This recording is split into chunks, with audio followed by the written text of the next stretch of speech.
반갑습니다. 공매화재입니다. 좋아요, 구독, 알림 설정해 주시면 큰 복이 임하실 겁니다. 오늘은 대항력에 대한 이야기를 해볼까 합니다. 많은 분들이 대항력은 임차인이 가지는 권리라고 생각하는 경우가 많죠. 그런데 좀 더 깊숙이 들어가 보면 본래 대항력의 의미는 물권자들이 가지는 권리라고 볼 수 있습니다. 물권이라고 하면 넓게 보면 소유권, 용의권, 전세권, 지상권, 그런 것들이 용의권이라고 할 수 있죠. 그 다음에 담보물권.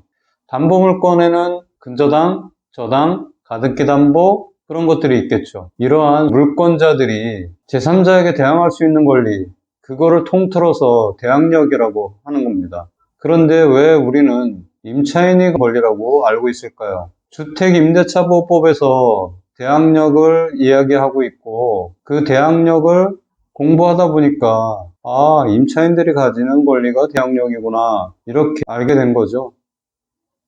실제로 주택임대차보호법이 민법의 상위법으로 특별법으로 만들어질 때 임차인을 도와주는 법조항을 만들면서 물권자의 대항력의 개념을 가져온 거라고 봐야죠. 물권자들이 대항력을 갖게 되는 밑바탕에는 공시라는 제도가 있습니다. 공시라는 제도는 공공에 게시한다는 의미가 되겠죠. 등기사항 증명서, 그 등기 제도를 통해서 공시했던 거죠. 제가 좀 전에 말씀드렸던 물권, 소유권이라든가 지상권, 전세권, 근저당권, 저당권, 가등기 담보권 다 등기하는 공통점이 있죠. 물권의 공통점은 등기하면서 공시하는 거죠. 그러므로 그걸 바탕으로 해서 모두에게 알렸으니 권리를 제3자가 침해하지 못하도록 대항할 수 있는 권리가 생긴다. 이게 대항력이거든요.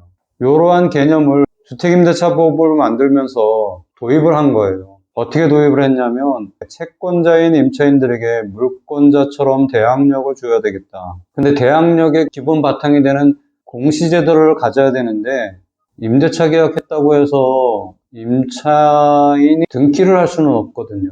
물론 민법에 주택임대차 등기라는 게 존재하죠. 주택임대차 등기를 하려면 집주인, 임대인의 동의를 구해야 되는데 그래서 등기제도를 활용할 수는 없다고 판단했고 대체 방안으로 공시하는 방법을 채택을 해야 되는데 그게 전입세대 열람이에요. 임차인이 주민센터에 가서 전입신고하는 거는 누구든지 하는 일이니까 그렇게 행정 업무를 하는 거에 뒷받침해서 정부에서 기록화하고 열람할 수 있도록 해준 거죠. 등기에 공시한 것처럼 동일한 효과를 낼 수 있도록 모두가 열람할 수 있도록 제도를 만들었죠. 그래서 임차인들은 전입세대 열람을 통해서 공시를 할 수가 있게 됐고 물권자들이 가지는 특성인 대항력을 임차인에게 부여할 수 있게 된 거죠.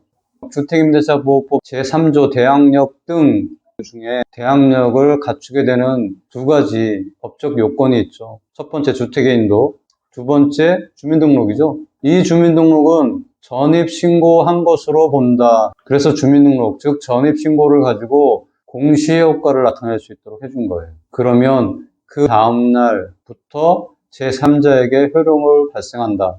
즉 대항력이 생긴다는 거죠. 이 법을 만들 때 즉시 발생한다 했으면 훨씬 더 좋았을 건데 다음날부터 효력이 발생한다고 하니까 전입신고하고서 그 다음날이 되기 전까지 누군가가 물권의 등기를 한다면 그 물권자가 하루 먼저 대항력을 갖게 되는 거죠. 그래서 임차인의 대항력이 대항력으로서 효력을 발휘하지 못하고 즉 후순위권자가 되면서 대항 요건을 갖췄다고 하죠. 이렇게 되다 보니까 대항력을 취득한 줄 알고 안심하고 있던 임차인들이 많이 아픔을 겪었죠. 그 즉시 발생한다고 했으면 가장 좋았을 것인데 그 다음날부터 발생한다고 해서 여러 가지 부작용이 생겼다. 제가 오늘 말씀드리고자 하는 핵심 내용은 대항력은 원래 물권자들이 가지는 특성이었고 그 물권자들이 가지는 특성을 주택임대차보호법을 만들면서 제도를 도입한 거죠. 그래서 임차인에게도 대항력을 갖게 해준 거죠. 이해되셨나요?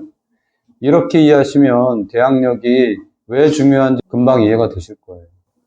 그리고 대항력이 무엇을 의미하는 건지 또 이해가 되실 거고요. 그래서 주택임대차보호법은 채권자인 임차인을 물권자처럼 바꿔줬다고 해서 채권의 물권화라고 이야기하죠.